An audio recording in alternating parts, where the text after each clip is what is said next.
Welcome to the Digital Talk Show with Arwa. I'm Arwa, your host, and I'm a freelancer. And every week I bring on some amazing guests on my podcast who are killing it in the online world. We bring on guests who have started their journey as a beginner and are now making some big cash months through freelancing, blogging, or any other online sources. Hey everybody, welcome to the Digital Talk Show with Arwa. Today we have a beautiful guest with us. She is a money mindset and manifestation coach who has multiple six-figure businesses. She helps you remove the mindset blocks to reach your income goals with ease. So welcome Kristina and tell us about yourself. Thank you so much for having me today. I think the subject is very important in today's economy. Globally, I think our conversation is going to help a lot of people, and that is my goal. That is my ardent prayer every day, that we're able to do that, impact people in a positive way. And that really is my mission. My mission is to impact as many people positively so that they can experience the results that mindset shifts for myself and my family have been able to, those mindset shifts, what they've been able to produce and provide for our family in the last decade. So I definitely don't come from money. I don't come from any kind of money knowledge. The only knowledge that I had about money growing up as a child was that we didn't have any. That was it. That was the extent. And I come from a family very rich in family love. I think that's probably the most important part. My mom gave me excellent advice. She gave me excellent morals and values, but she didn't know anything about money, so she couldn't teach me anything about money. And that's because her parents didn't know anything about money, so they couldn't teach her about money. And so I decided at a certain point, probably in my mid-20s, that I didn't want that same narrative to pass through to my children. And that's when I started being a consummate study of not just psychology, but psychology and emotions when it comes to money specifically as a resource. Awesome. So you have created like multiple six-figure businesses. So what was the one mindset shift that you required in order to do that? That is a wonderful question. I had to go through a pretty difficult process. I don't believe that it should be difficult for everybody, but it was difficult for me, where I no longer took pride in my hard work. So what I mean by that is I was taught very early as a child that the amount of work that you put into something is directly proportionate to the reward that you're going to see out of it, that there was nobility in doing hard work. But the problem is you can only work so hard for so long. You only have so many hours in the day. You only have so much energy to dedicate to work, especially for myself. I am a wife, I'm a mother, I am a friend, I'm a daughter, I'm an aunt, I'm so many other things, that my time and my effort are limited when it comes to money. And so if you truly believe in your heart and in your mind that hard work is how money is produced, you're limited drastically by the amount of money that you are capable of receiving. So that was a big shift for me, and I think that was probably the most important one. I shifted hard work, the value that I would place there, to value itself. How much value can I provide to the world around me? How much service, how much value can I provide to the world around me? And that led me to different questions. How do you become more valuable? And things like that, which let me scale immeasurably, because you can constantly be adding to the value that you have. And because of that, your upside potential on earnings is only limited by your personal development, your self-growth, and that we have infinite capacity for, rather than work, which we have a finite capacity for. Wow, the relation between hard work and like money, you just blew my mind on that.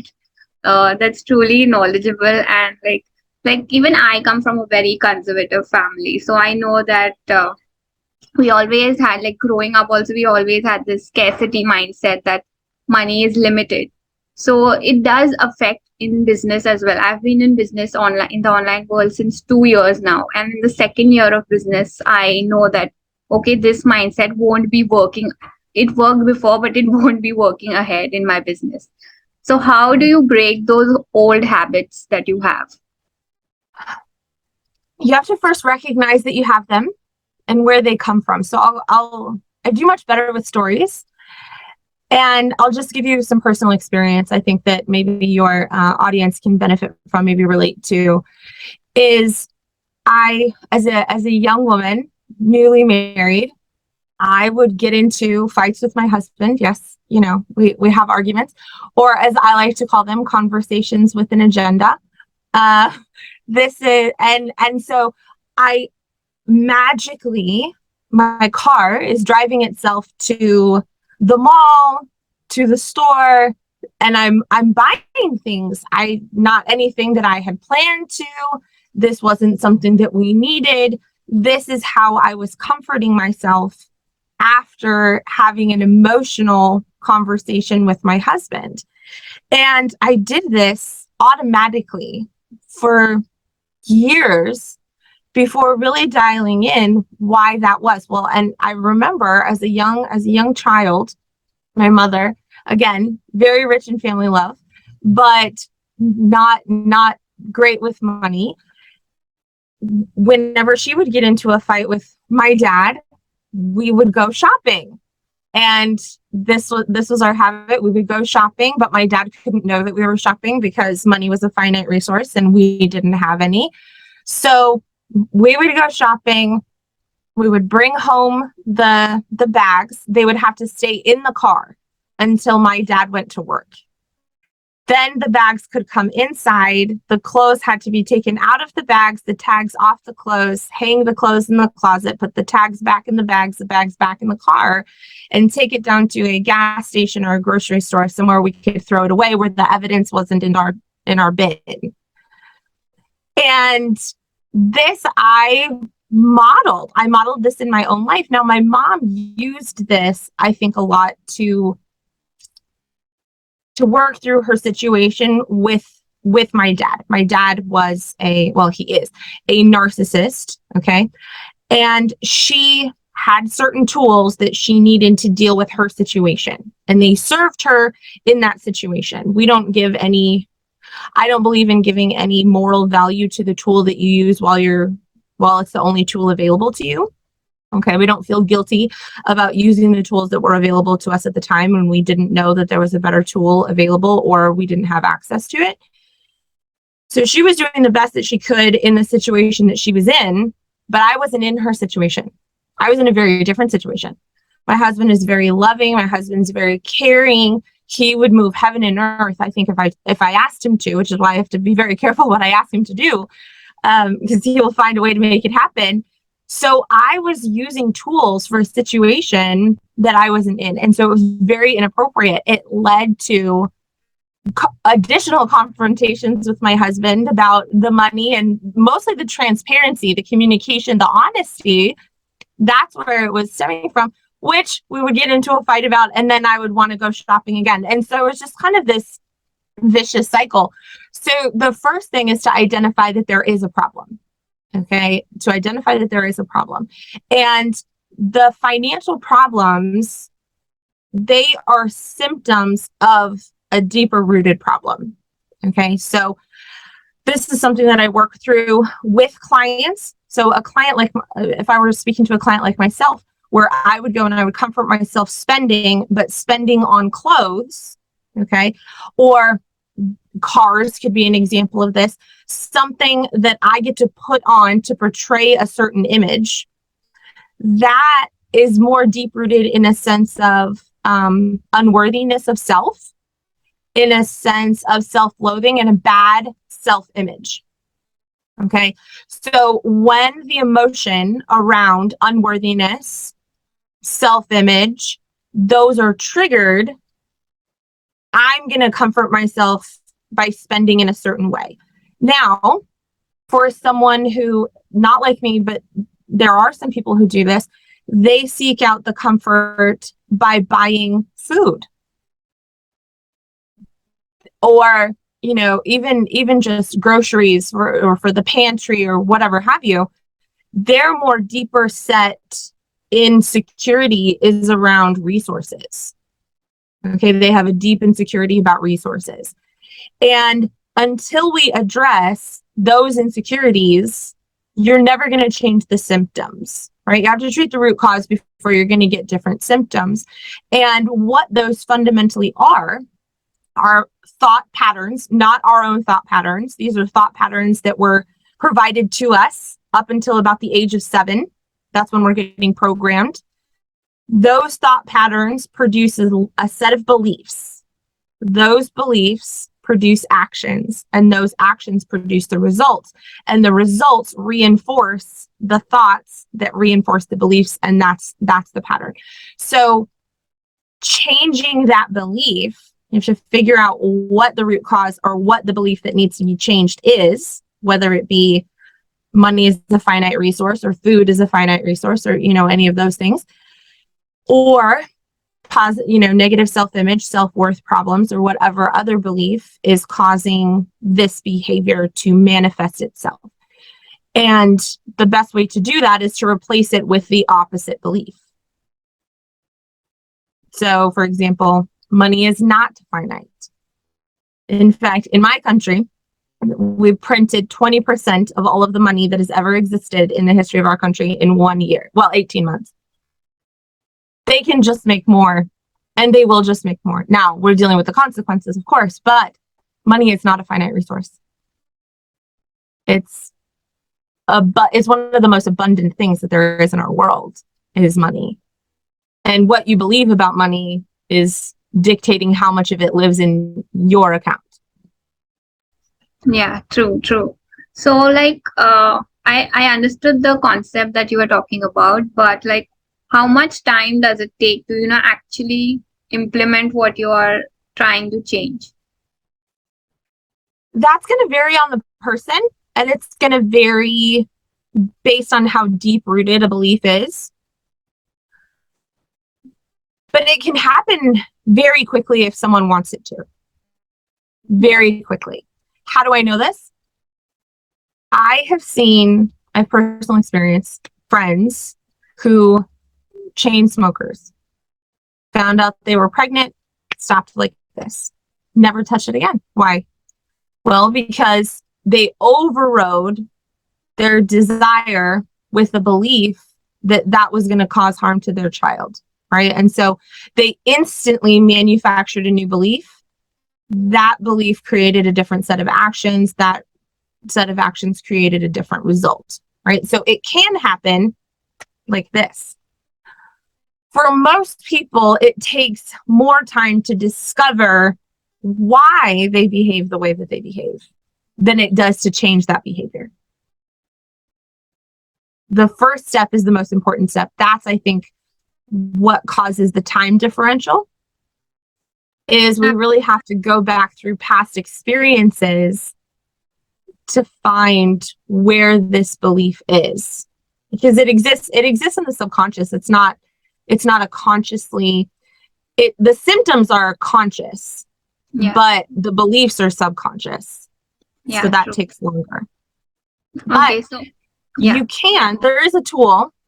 You can do this for free using YouTube. If you search out theta waves, okay, this is an audio that you can listen to better with full headphones. Noise canceling is better. And when your brain is operating in theta, this is what we experience the first 7 about years of our life. Now, this is not my information.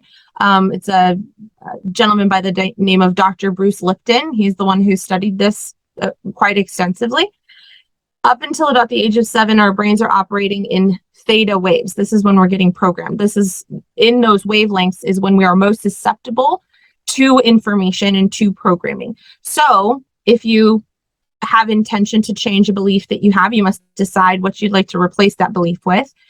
And if you listen to an audio and hold that belief in your mind, you will start to see results almost immediately in your life, because so you're consciously communicating with your subconscious by doing that activity. Okay, so I'm going to try that after this podcast, You definitely. should. And let me know what kind of results. I'm eager to hear. Yes, absolutely. Do it every day for 2 weeks, and I would love to hear the results. Yes, sure, definitely. So I was just looking through your Instagram profile, and I know you like talk a lot about consistency. So I know like people are in today's generation, at least people are so addicted to instant gratification. So how like even earning money online, people are like, I'm not seeing any results, so I'll leave it. So how do you tackle that? There are several different ways to tackle that. One, obviously, is there are a lot of people online.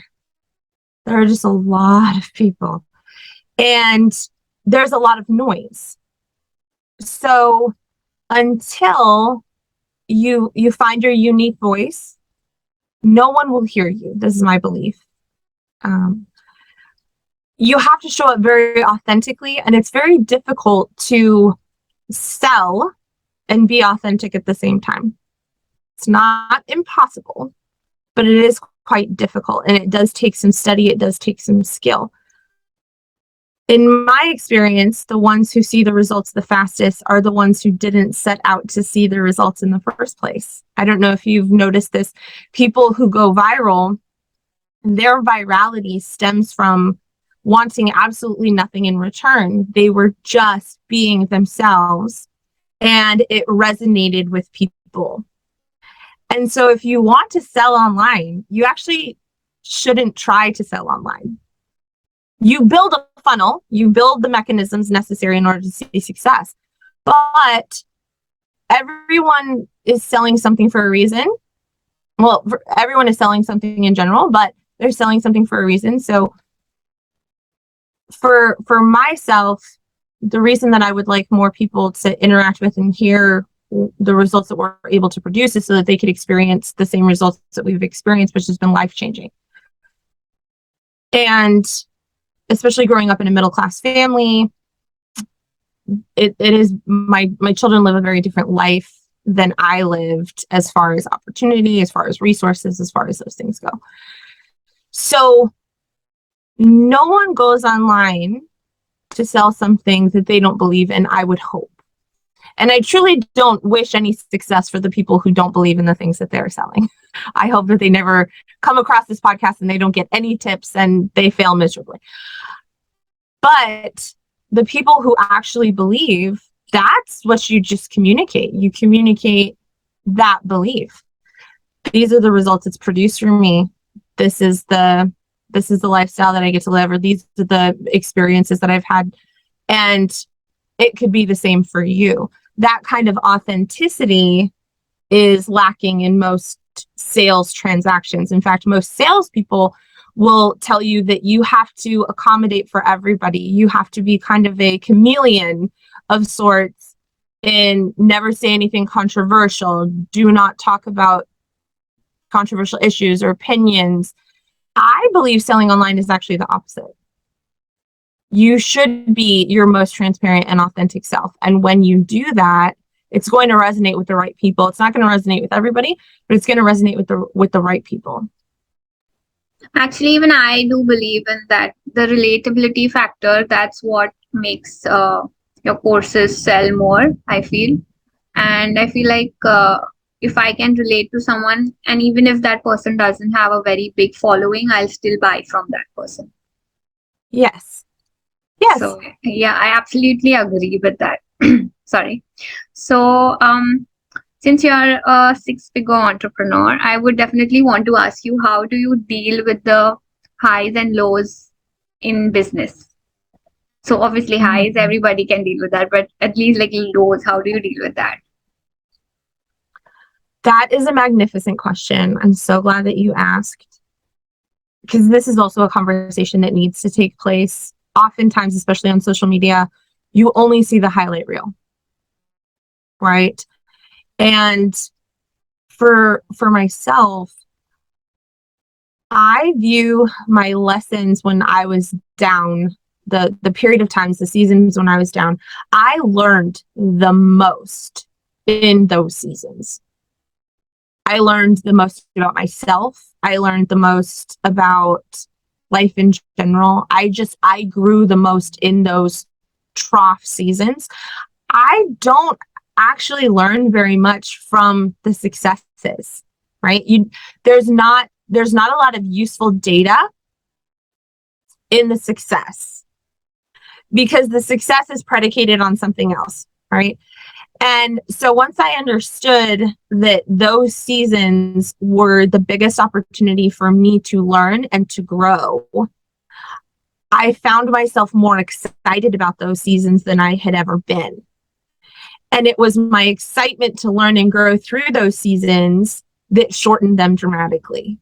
So even though no one likes, seasons of down, not truly, but they are useful. So once you can find the utility in it, it becomes just another tool in your tool belt. And I'm the kind of person who gets excited about learning, about growing, about doing those things. And even if someone isn't super excited about that, they're not the researcher, the learner, the consummate student like I am, you can still get excited about the results that you know that you're going to see on the back of the growth and development through that period of time. That's amazing, actually. So we have come to the end of the podcast, and I would like to add the last question as like how someone can increase or grow their multiple sources of income. Sure. Automation is something right now that we have never seen at this scale. Okay. And it's very tempting. It's very tempting to start multiple things, multiple streams of income, because we do hear quite often the average millionaire has 7 streams of income. But that is a misguided phrasing. Yes, once they reach millionaire status, they average 7 streams of income. But to get to the first million, they had 1. Okay. And so I learned long time ago to diversify, that I'm not going to diversify my attention. And I'm going to focus on one thing for a period of time until I made 6 figures. And that's what I did. I did it with one business, and with the focus, with the dedication, with all of the learning that came along with that. Now I had a blueprint. Where I could take that blueprint and duplicate it into other business ventures, into other areas, and see similar success. But I only used one to make the first 100,000. And it's because I couldn't afford to diversify my attention. I just didn't know what I didn't know. I was my biggest liability during that period of time.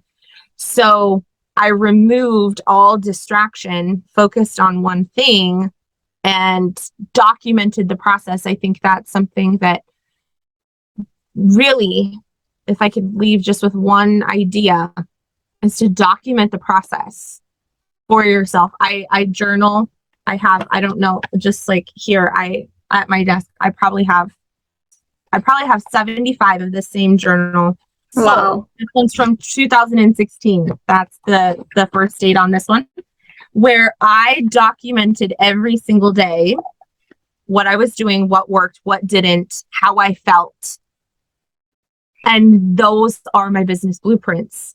That's how I was able to recreate the same results in other places. Wow, that's awesome. So one last question I would like to add. How do you manage multiple businesses being a mom? Wonderful question. I am a mom first. And I had to unsubscribe from hustle culture. And that's the first thing that I did, because I didn't balance very well at the beginning, I will be honest with you. And my children bore the brunt of that. And I accept that. It took a shift in mindset. And so I had to delegate. There are certain things that only I can do. And being a mom is one of them. So I cannot delegate that. But there are other things that anyone is capable of doing. And those things I sourced out.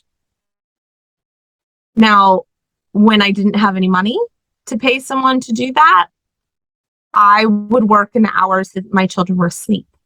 That was the trade-off. I would trade sleep for being with my children. And then I was making enough money to where I could delegate some things. But now you don't even have to pay a person. Like my calendar, I have calendar links. You have Calendly, Acuity. There's so many different calendar processes that now I just have calendar links. So instead of taking 20 minutes to book an appointment, now someone books an appointment with me and it just pops up on my schedule. And it's, a nominal fee, very small, less than $20 a month, so that I don't have to do the scheduling. Graphic design, something I'm not really great at. Canva is a wonderful tool where they have templates and all of these things. And so that I started there, delegating certain things or automating certain processes, and then eventually paying somebody. We have regional managers for several of our businesses that they're in charge of a lot of the more day-to-day stuff. And now I'm in charge of things like this: branding, marketing, client acquisition, the things that I really love to do that take less time than it used to, because I have people in place to do that. So there are a lot of digital mechanisms, scheduling tools, graphic design tools, things like this, scheduling tools for content. That's a big one. Content scheduling tools. I'm not sponsored by any of these companies, but there is one that I use called Metricool. And you can schedule on Pinterest, Facebook, Instagram, and TikTok, all from that one, and LinkedIn, which I don't use, but you can LinkedIn and Twitter. So I guess there are 6 different platforms that you could schedule to, and you make one piece of content and you just schedule it to all of them and it goes. Those kind of things are really helpful in time management. The leverage of other resources, the leverage of other people's time by hiring out and delegating. Yeah, I absolutely relate with that because I'm a social media manager for coaches. So I definitely know all those tools, and like those are so helpful because I know I work with people who are in different time zones and I cannot physically be like, I have to post at 2 a.m. in the night, and I'm like, I have to schedule that for them. So I definitely relate to that. Yeah.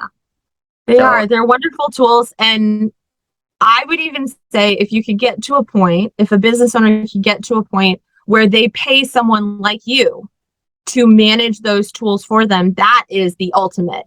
That is the ultimate time hack. It's amazing. Yes, true, absolutely. So thank you so much again for getting on this podcast with me. It was so useful and informative for all our audience as well. And I hope everybody got to learn so much from you. So tell us our audience. I appreciate it. Tell us our audience where they can find you. I can be found on Instagram and TikTok most easily. There I am @ the pretty penny on both of those platforms. So if someone is looking to be entertained, they can go to TikTok. If they're looking to connect, they can go to Instagram, or they can find me on Facebook as well. And I do have a website, which I will provide if someone wants to get into a direct contact to speak about how they could change their mind when it comes to money. Thank you so much again. And I'll put all the links in the description box so you can check it out.